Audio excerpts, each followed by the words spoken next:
here. All right, so in Television as a Cultural Forum, this is a piece of TV studies theory that was written in 1983. And at the time that they were writing it, cultural studies was just then becoming like a very influential mode of analysis in media, specifically. So whereas, some of the stuff we read last week with Stuart Hall and Todd Gitlin had been addressing media, it kind of all was coming out of communications departments, and not necessarily out of people who were studying television. And it takes even longer actually for film studies to pick this up as a mode of analysis. So this essay is basically just arguing something that I think we all can wrap our heads around very easily here, that television functions as a discursive space wherein we create our sense of culture. Okay? Did y'all all get that sense from what they were saying? Pretty much? Yeah. Okay. Hopefully y'all are in the mood to chat a little bit, if not about this piece, then more about the John Fisk piece. But what I find really interesting, thinking through what Newcomb and Hirsch are talking about, right, is they're thinking through ways in which television functions to help us work through major social problems and to think about and address social issues, while also remaining kind of this hegemonic cultural space that does, enforce and reinforce different dominant ideologies. Okay, so what they're saying is that within this space, you can push back, you can have questions of progress asked, but like we were talking a little bit with Blackish last week, right, it's always going to come back to being kept within the existing system. Okay, are we all on board with that part? I hope so. Got yeah in the chat, thumbs up from Roberto. All right. So what are some of the ways that Newcomb and Hirsch talk about the system of television doing this? How does it function as a cultural forum, using some of their examples? Anybody want to take a crack at it? You can use your own example if you want to.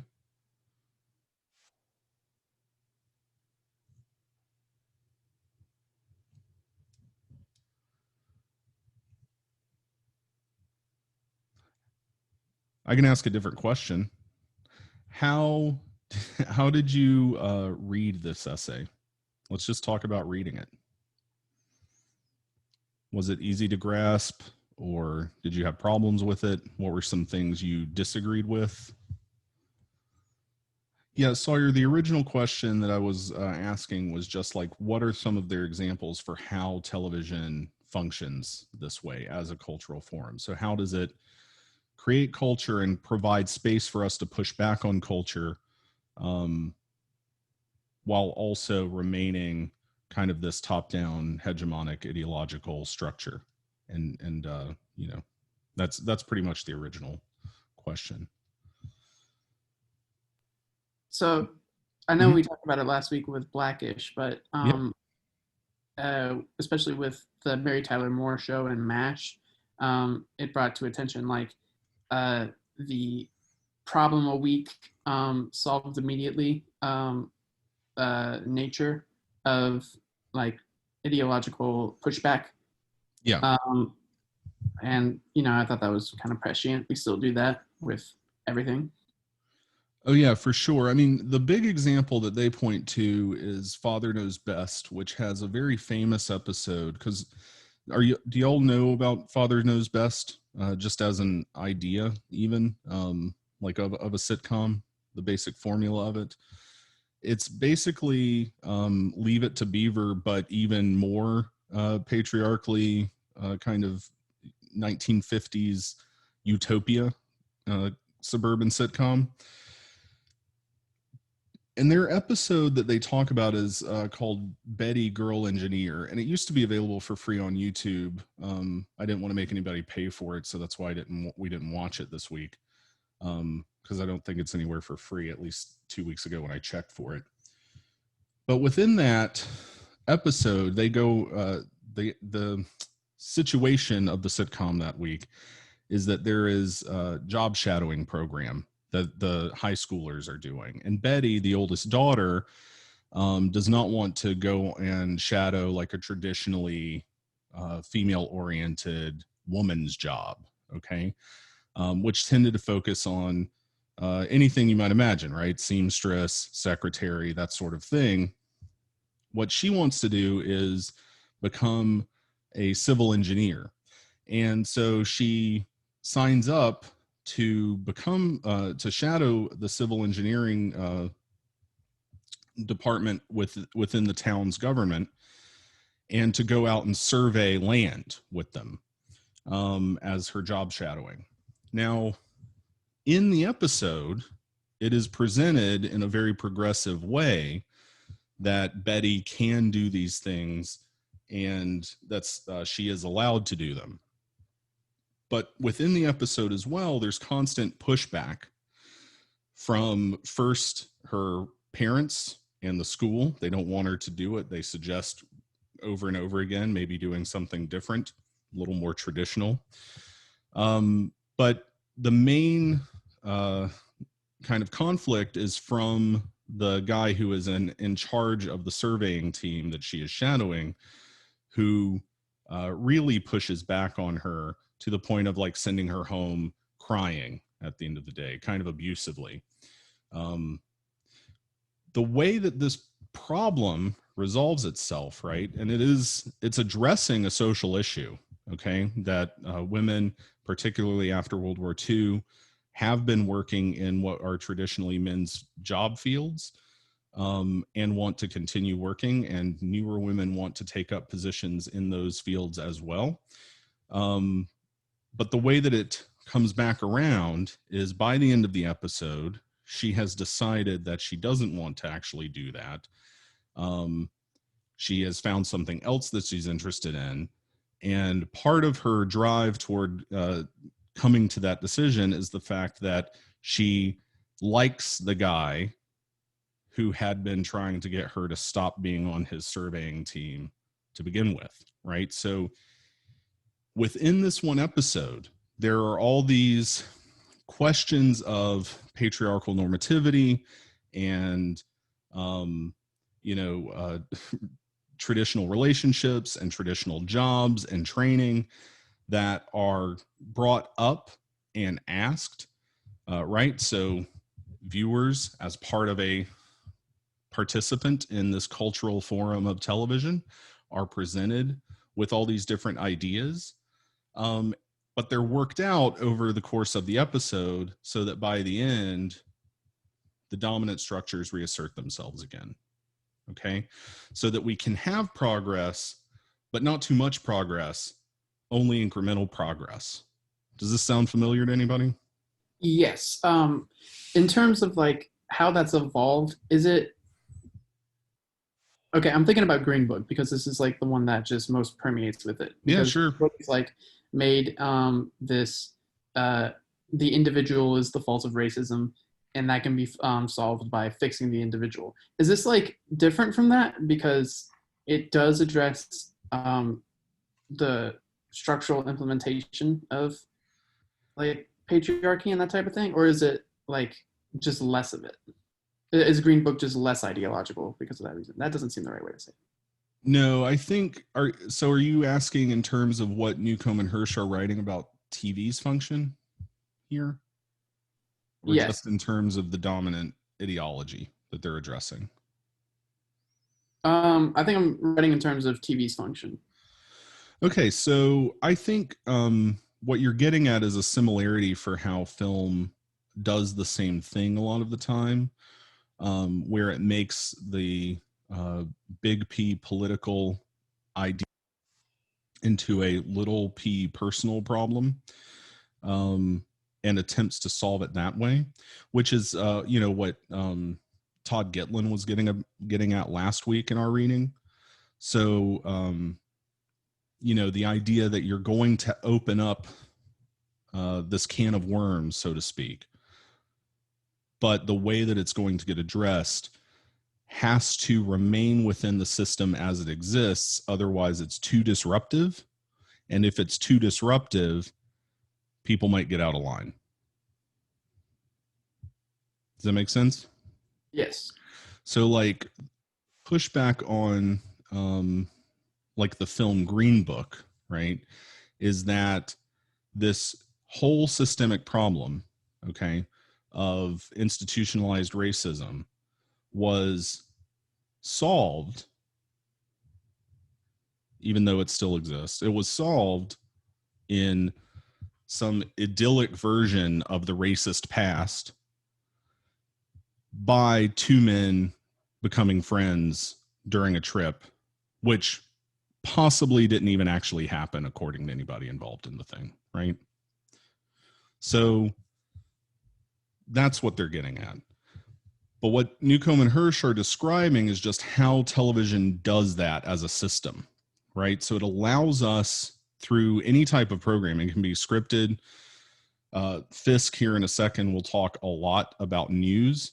News, very much so, functions as a forum for ideas, but the way that it frames those ideas goes back to the same exact stuff that Gitlin was talking about last week about issues of genre, form and content, formula, bias, all of that still becomes reinscribed within dominant ideological structure. Does that make sense to everybody? Yes. Okay. Okay. The TV stuff will come back around to, like this Newcomb and Hirsch stuff, will come back around to in a little while, like in a couple of weeks. But I want to spend some time today really digging into John Fisk's essay on culture, ideology, and interpolation. Kind of getting into the meat of it a little bit, because really what he's writing about, even though he's kind of explicitly talking about news programming, undergirds so much of the rest of the semester and how much, and what we'll be talking about and how much of it we'll be dealing with in different capacities as we start to talk about things like fandom and issues of, genre as we continue. Okay. So he starts out this essay talking about cultural studies kind of as a lineage, and what it is they're doing. Okay. So what is cultural studies concerned with, according to John Fisk? This goes all the way back to Adorno and Horkheimer, the stuff we talked about last week. He summarizes in a really, like in just a single sentence after the first paragraph. So what is cultural studies concerned with?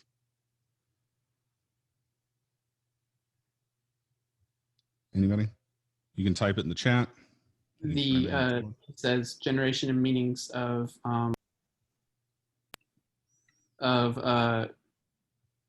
there's the generation of meanings in industrial societies. Yeah, generation and circulation of meanings in industrial societies. That's what cultural studies is. That's what John Fisk is saying. Here's what you need to get out of all of this, okay?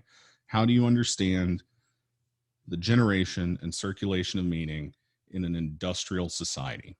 Okay, so not in an agrarian society, not somewhere where industry is not driving the GDP, right? Because all of this ties back into systems of capital. Why does it tie into systems of capital? That's a big question, but it's something that y'all should probably be able to articulate on your own for purposes of tests coming up.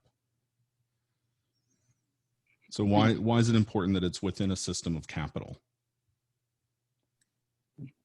Because the structure of capitalism is only conducive to this certain ideology. Okay, so that's part of it, but why why is capital going to privilege that structure? Because it has what? Something that starts with an I. That has to do with them gaining a lot of money. Interest?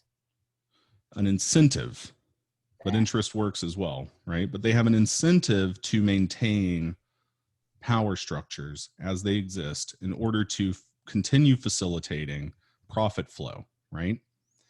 Now, Fisk gets into the weeds a little bit with talking about Althusser and Gramsci and how, you know, Freudian psychoanalysis is also a part of this. But what his big point that I want us to really dig into now is, and like I've got some things I want us to talk about, and y'all, I'm sure, can bring up examples as we work through it, is that ideology is not a static set of ideas through which we view the world, but a dynamic social practice constantly in process, constantly reproducing itself in the ordinary workings of these apparatuses. It also works at the micro level of the individual. Okay? In order for us to understand this, we have to understand the individual and replace that with the concept of the object. Okay? Why does he say that it's constantly, ideology is constantly reproducing itself in the ordinary workings of these apparatuses? Why do we need to notice that? I think he said it's constantly at risk or something along the lines of that. What is at risk, Michael? Just put it in your own words. You don't have to quote from him. The basically the actual structure of the whole society, or the structure that keeps the dominant class dominant. Okay. And what's important about, for Fisk, the difference between traditional Marxism and cultural studies understanding of Marxism in that regard? So if we are within a system that is constantly at risk and we have ideology that's constantly reasserting itself through its normal operations, right? What types of ideological outcomes does that produce for subjective individuals?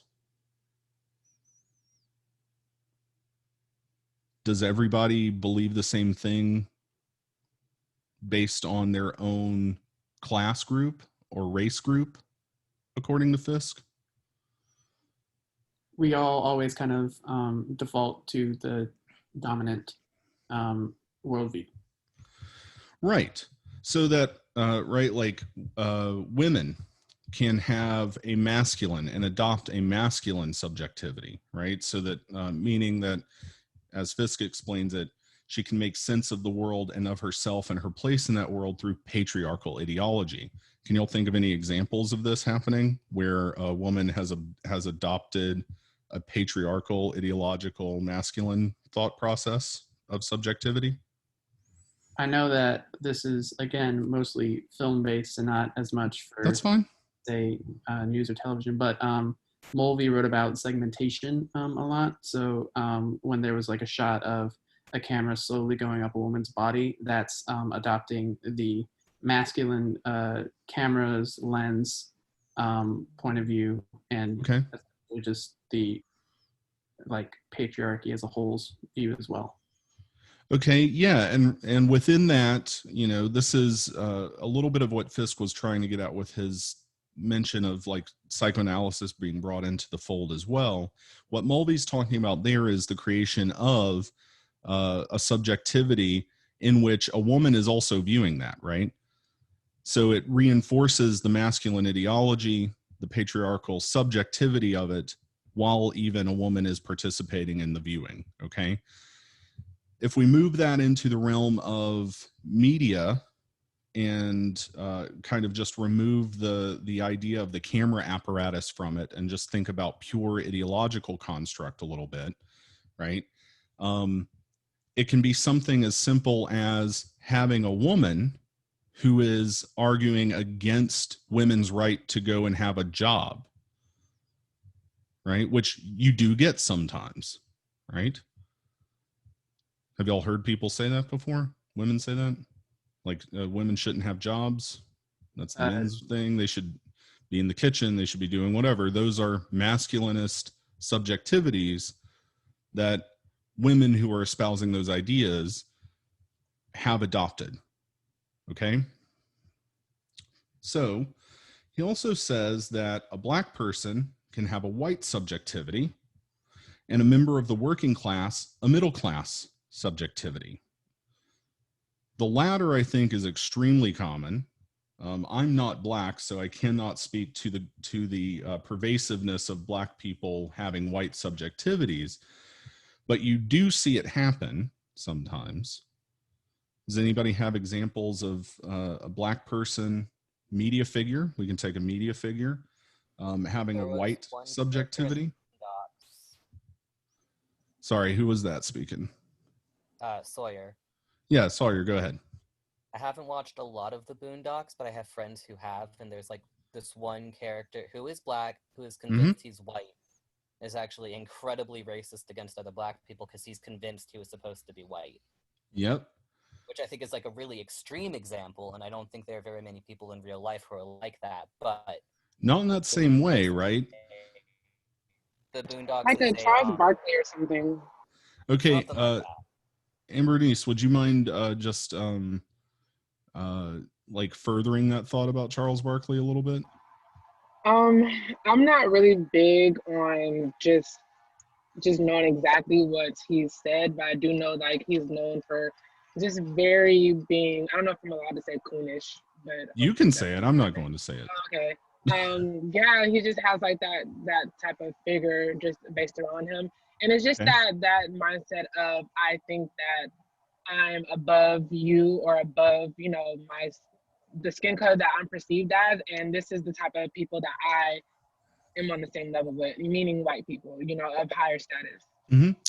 And there are a few prominent black celebrities, especially over the past 25 or 30 years. And I mean, it's always been that way, but, you know, just to have recent examples of adopting these affinities more so out of their loyalty to like their new class position than ethnic positions, right? So Sawyer just said Doja Cat being colorist. I think that's an accurate thing. Pardon me.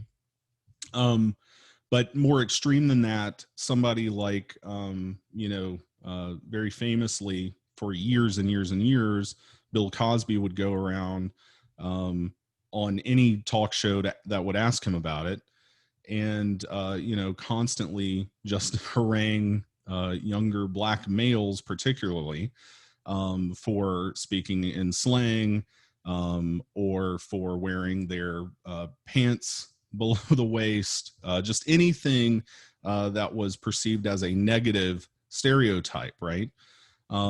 So Michael says Candace Owens, right, who kind of goes out and espouses for the GOP at this point. Terry Crews, I think, sometimes does this. Diamond and Silk, right? You're starting to get into people who are very big in the grifter circuit, as Roberto points out. Terry Crews, I think, and Tyler Perry are different from those people in that they're not really grifting on anything, but because of their own subjectivity within that system that they're participants in, they also are at times espousing that dominant mindset, which tends to be, as always, Protestant, white, masculinist, patriarchal, ideological kind of normativity, right? So you'll see how that works a little bit just with like the individual subject position. A little bit. Okay. I think so, based on how everybody responded. So he gives us an example of how like the news positions us, right? And this is where the interpolation part of it gets going here. So this is thinking about our positions within it, right? So the subjective position, so that we're not just, like Stuart Hall said, we're not just going to receive that dominant ideology, but it's going to be sent to us in a certain way, and we need to know how to analyze and interpret it in order to be critical media thinkers, okay? Essence, I think also at times Kanye West, yes, just to circle back around to the last bit of the chat that popped up there.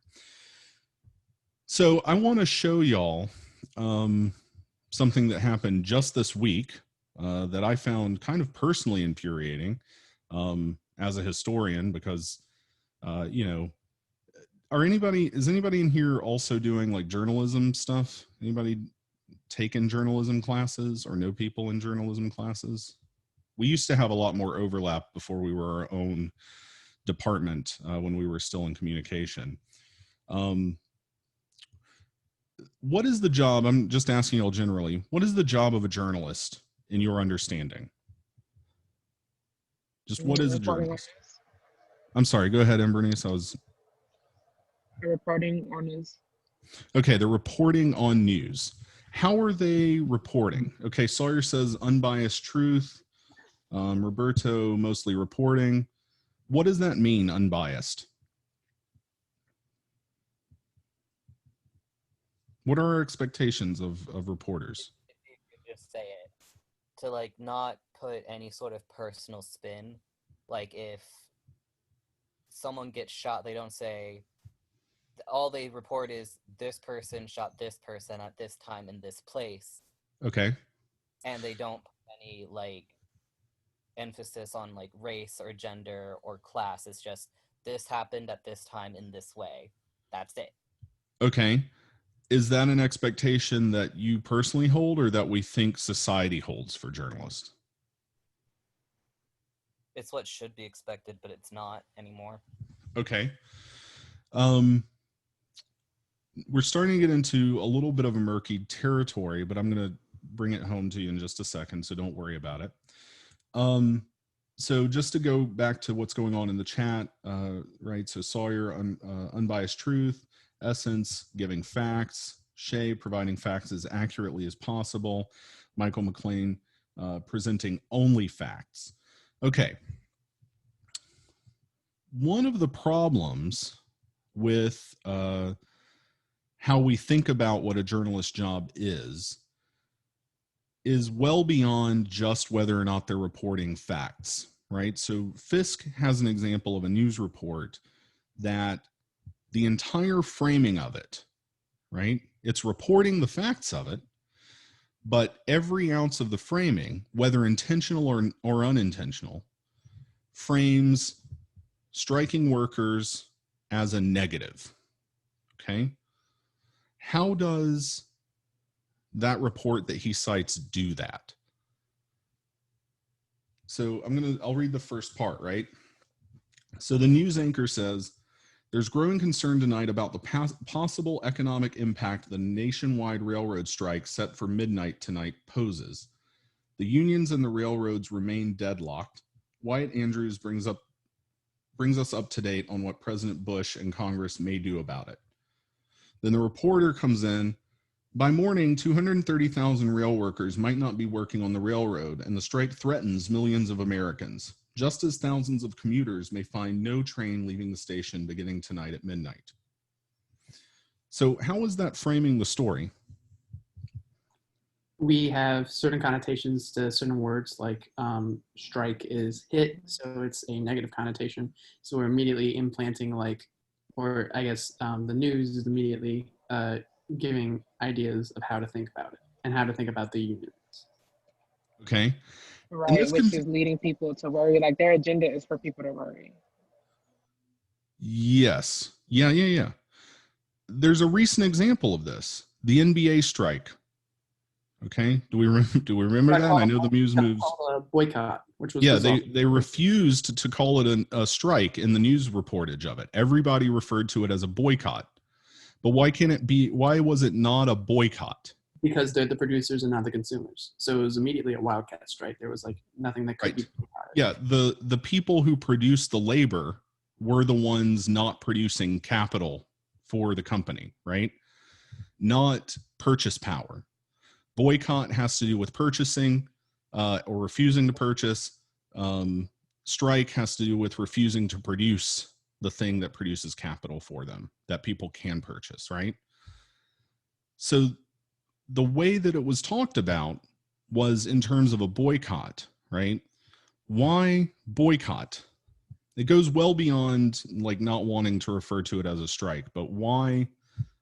I mean, they were reporting on it, and they were mostly reporting that it was a thing that was needed and that the players were right to do.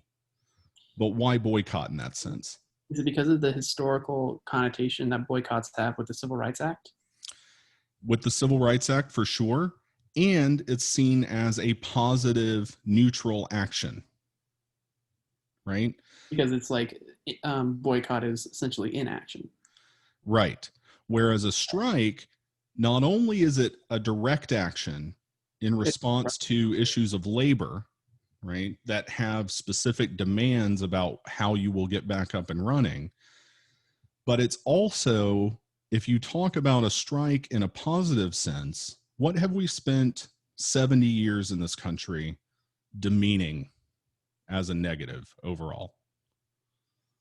The type of organization. Unions. Trade unions, right?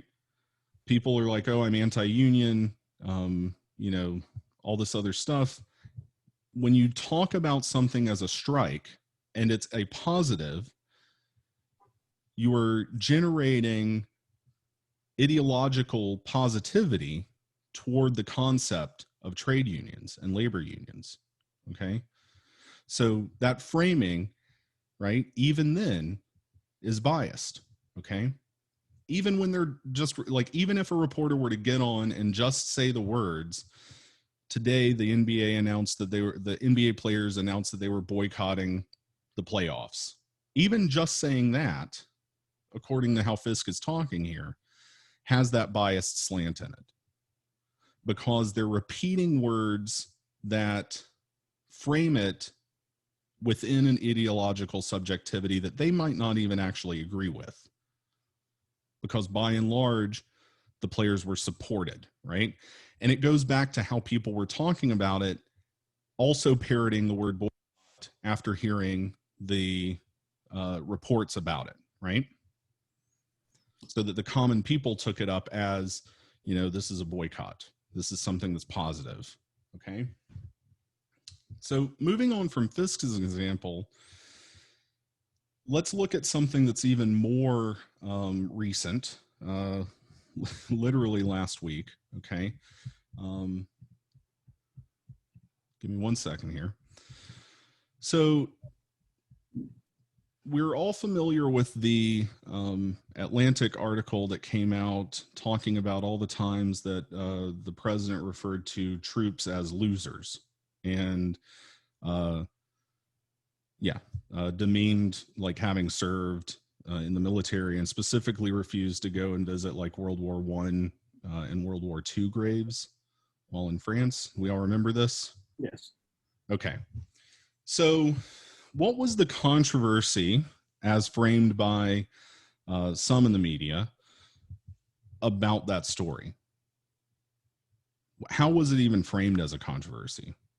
Because the actual reporting, we'll talk about it, was like extremely well grounded, and the journalists did exactly as they should always do.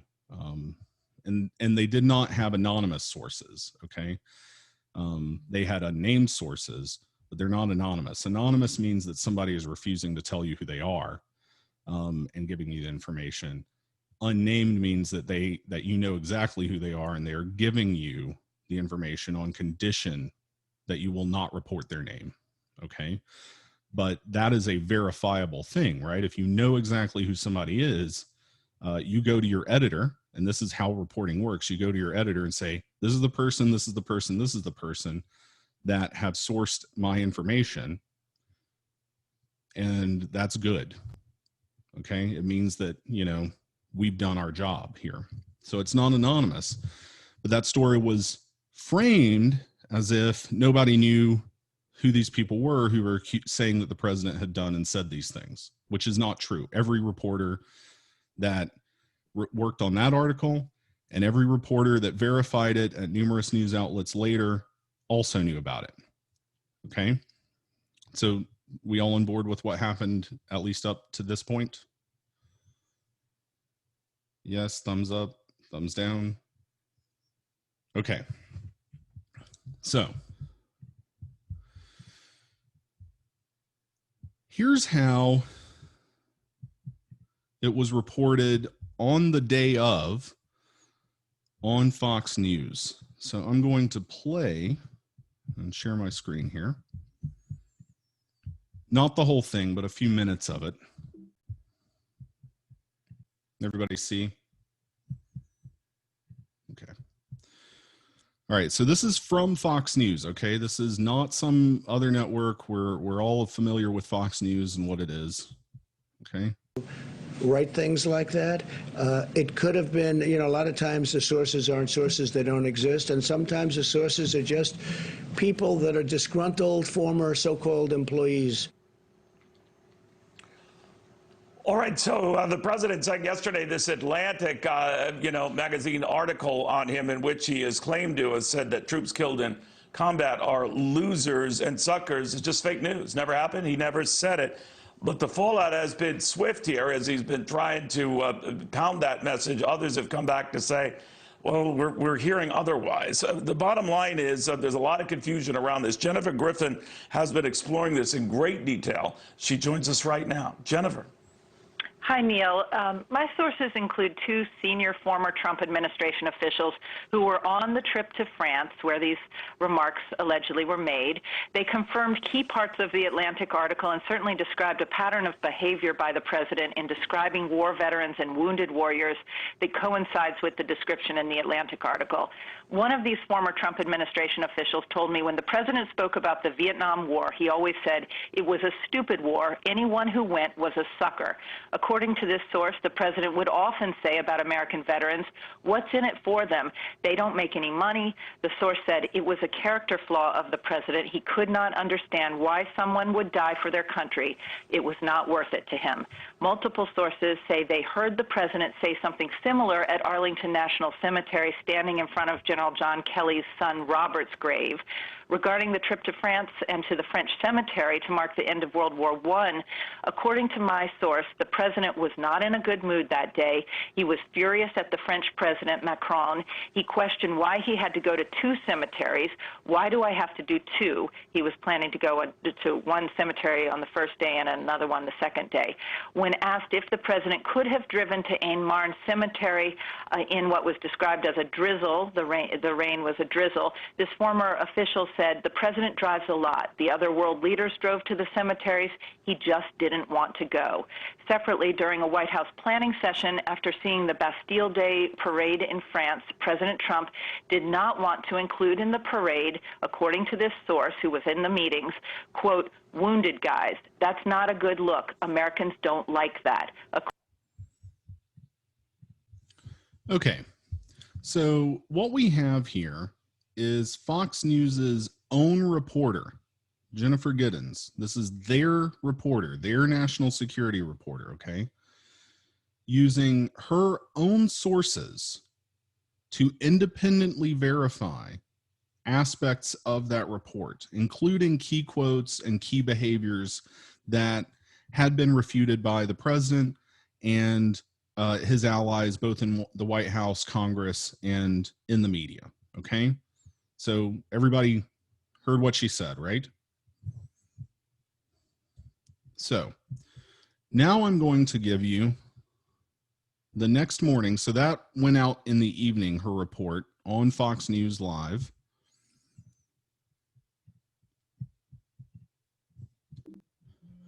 This is Fox News's headline online the very next morning.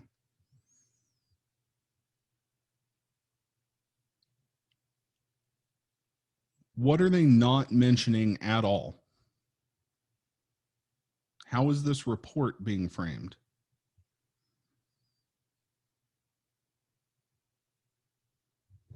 They're only mentioning the Atlantic report. They're not showing their own independent sources. At all, right? Their reporter just verified this to them literally the night before. They spend the next entire day, there's a Twitter thread that this guy Oliver Darcy did, right? They spent the entire next day reporting against their own actual journalism.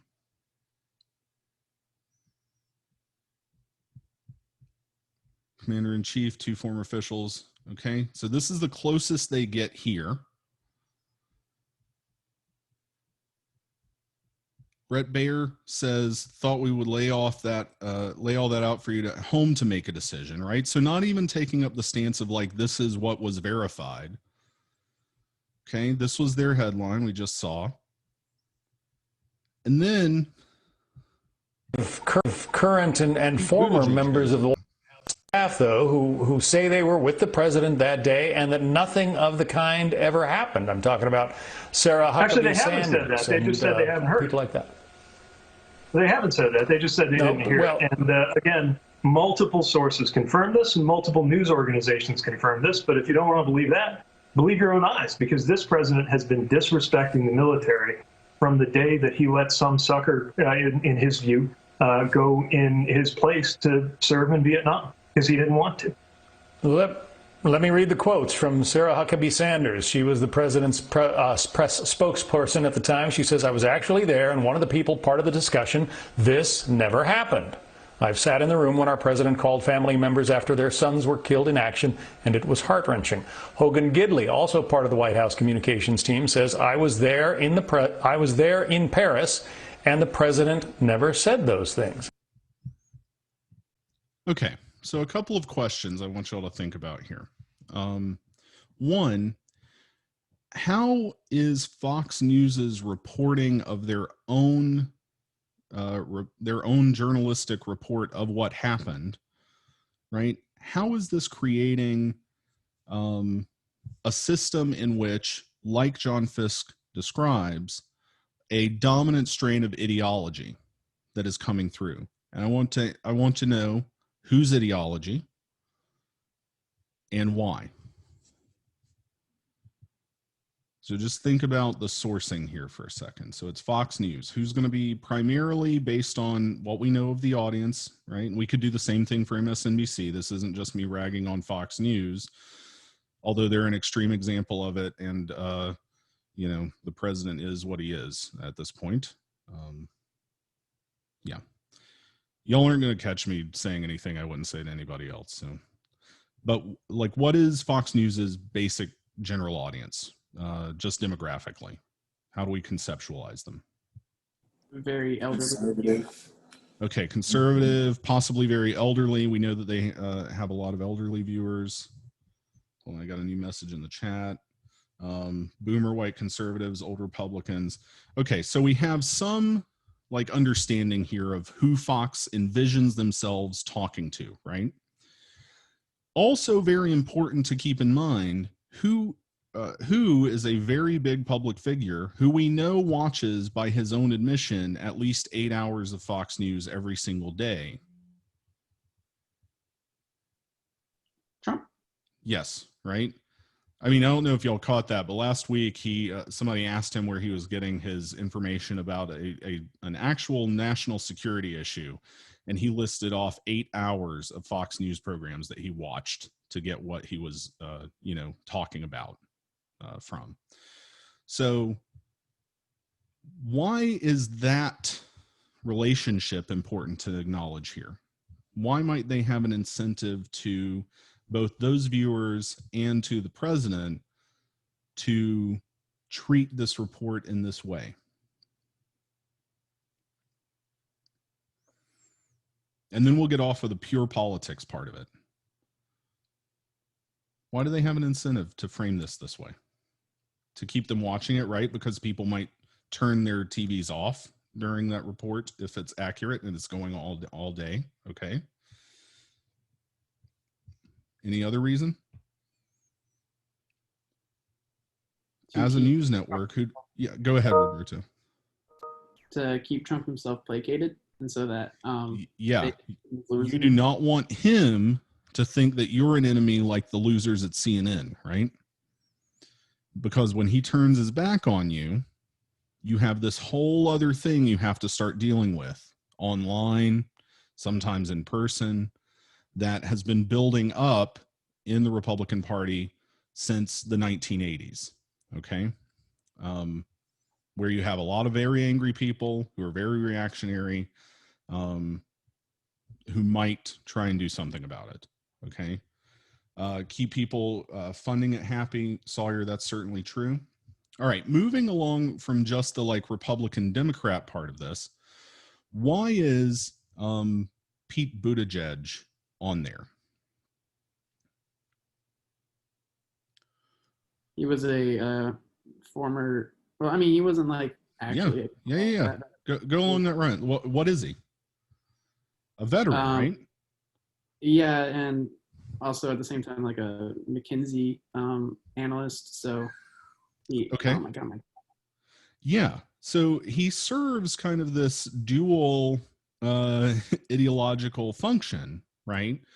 Wherein he continues a privileging of certain types of intellectuals within American public life, right? Where you can entertain at least their opinion might be valid, even if you disagree with them politically, right? And there's no question that the people on Fox News, by and large, are going to disagree with Pete Buttigieg on a number of issues, right? But his status as a veteran, right, also does two things. It creates a sense of credibility for what he is saying to people who might hear it, even though Fox is pushing really hard against it, right? They want to be able to say, like, we went to a vet from the other side. And this feeds into the second part. It privileges veteran status as more important than people who would also been able to provide context and feedback for that. Why is it important for us to privilege veteran status in this way in this news report? Because that's the whole point of it, isn't it? Because veteran status being like, oh, we're disrespecting the troops is the entire story. So the question then becomes, like, why do we care what any veteran has to say about anything unless it has to do with the troops and what the president says about them? Because to get back to the big structures of ideology, right, the whole purpose of the respect the troops aspect of it is that you never, ever question anything that the troops themselves have done individually or as groups, okay? This goes all the way back to Vietnam as a means of kind of keeping everybody in line, right? You can't criticize the troops because, you know, they're giving everything for the country. You don't have the means to criticize the troops because you're just a college student, or you're just a high school teacher, or you're just a dude that works at the factory. You've never served, right? I'm not saying that I disagree with that stuff. I'm just saying that this is the structure of the ideology, even within a biased, slanted, very obviously non-truthful, outright lying at times construction of the news. So you see all those layers at work? Is everybody able to see sort of what Fisk is getting at here with the discussion of news programming? I just want to make sure, because media literacy is like super important. It's about to be even more important. I just, before getting on here, the White House hosted a huge news conference where just person after person after person came out in favor of only teaching the good U.S. national history, as if like slavery wasn't terrible and that we've never done anything bad whatsoever, and that Civil War vets were not traitors to the United States, which they literally were, like that's the definition, right? They seceded from the Union. And so it, like, thinking about who's presenting, even if you're a liberal, like I'm leftist as all hell, I make no bones about it. You still have to think always about who's presenting the information and how they're presenting it to you, okay? Because it's always, as Fisk says, going to have those dominant ideological strains, even depending on not just like big US ideology, right? But liberal ideology or conservative ideology or libertarian ideology or patriarchal ideology or, you know, systems of whiteness, okay, are always going to try and perpetuate themselves within the structures in which they already dominate. Okay? Does everybody get that part of it? This is really important. It's like a big thing for media theory that you get that out of this class. So even though, you know, I'm sitting here telling you, you know, all this stuff from like a leftist position, like there are ways to critique left-wing media and left-wing ideology. The problems tend to come from the fact that when conservative groups say stuff like, oh, the media is lying to you, or the media is making stuff up, that it ends up coming out a lot of the time, like we just saw, where, you know, the retort is not like, this is not true. It's getting you to question what the sourcing is, as if that's not something that they already did in their reporting, right? So what allows them to critique the media is constantly calling into question just the basic factual record, as opposed to the ideological construct that might go into creating a sense of bias. And that tends to be the dichotomy we're at play with politically when we're talking about this stuff. Does that make sense? One is less effective, is my point, right? Like, it's less effective to go like, oh, well, they just quoting a bunch of liars. Well, you have to show me that they're lying, right? The other way is, you know, more effective because you can sit there and demonstrate how they're lying or how they're creating a certain spin or a bias, okay? And that's the work we're going to keep doing. Not always just talking about politics, but it comes up a lot. This is a more political kind of set of theories by its very nature than film theory is, even though film theory gets quite political at certain points, okay? I'm going to quit the recording.